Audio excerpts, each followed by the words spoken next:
Welcome to your in-depth weekly horoscope for week commencing the 18th of July. This is for the Sun or the Ascendant. As ever, I'm going to give you the overall strands to look out for. Please stay with me. I will then dive deep to give you each of the 12 zodiac signs from Aries through to Pisces in forensic detail.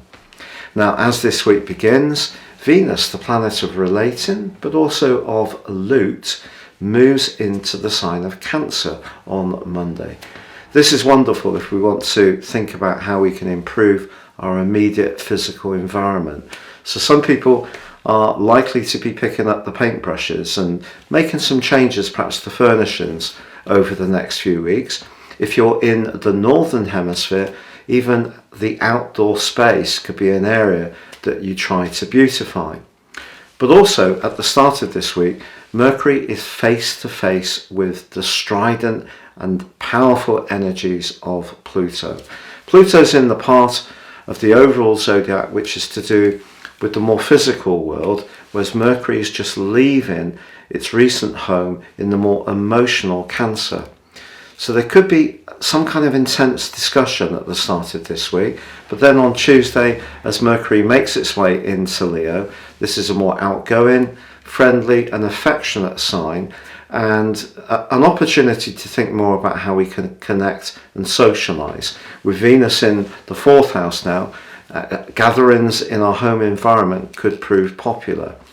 But the big change this week is the Sun's move into Leo on Friday. And that's because the Sun governs the sign of Leo. But before it says goodbye, it also goes face to face with Pluto. So this clash between what we need in terms of our protection and security, the more nurturing side of life, with that harsher physical reality, it's something that is going to be very manifestly obvious to us all. But I think once the Sun gets into Leo, it's kind of saying, how can we find the inner resources in order to deal with balancing these different elements of our lives? I think it's a lot to do with a general instability that's going on in the world. And part of that is because Uranus, the planet of restlessness, is aligning with the North Node in Taurus. And basically we're getting the kind of consequences for our actions over many years, but because Uranus is the planet of truth and the sign of Taurus is very much about resources, some of that is to do with the cost of living crisis.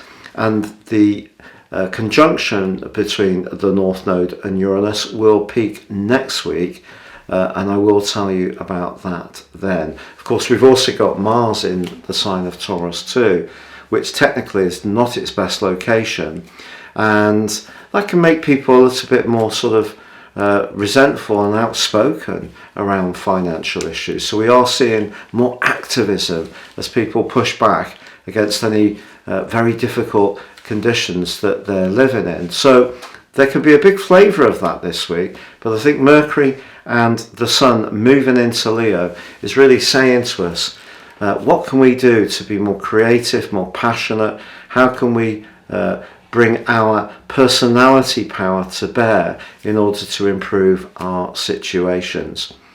Now, I've crashed through the 100,000 mark in terms of subs. I'm keen to get to 101 as quickly as possible.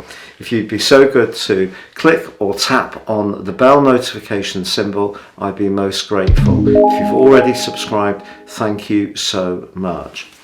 If you would like to ascend above this zodiac broadcast, please give me 3 pieces of personal birth data in time, date and place of birth, and I can give you a roadmap that can guide you for the rest of your life, along with a 12-month personal forecast. All of this is completely unique to you based on your birth data, and there's 30% off with my special package. Please see the link beneath this video. So Scorpio, your week commencing the 18th of July forecast gives you a really big opportunity to set your intentions when it comes to goals, ambitions and aims. This is because Mercury and the Sun are moving into the most prominent and influential part of your scope. This can help you to raise your profile, to have more drive and determination if you are wanting to change your job, start your own business, or seek out a promotion. But equally, with Mars, your traditional ruler, also penetrating deeper into your sector of relating, and the North Node and Uranus coming closer together. They're going to come into a conjunction next week. The reality of certain relationship matters can also start to become clearer, and there could be some really frank exchange of views this week, because your 9th and 3rd houses are going to be activated by your modern ruler of Pluto, and that could see you being quite direct. You can at times be very to the point, and this may be one of those weeks where you feel you have to do that. But with Venus moving into your sister water sign of Cancer, if you are thinking about travel in any way, whether it's for this week or for later in the year, I think your heart will start to think about those faraway places, or those places where you get a real sense of peace and calm, and that can really start to work on your senses, so that you create an opportunity to get away from it all as soon as you possibly can.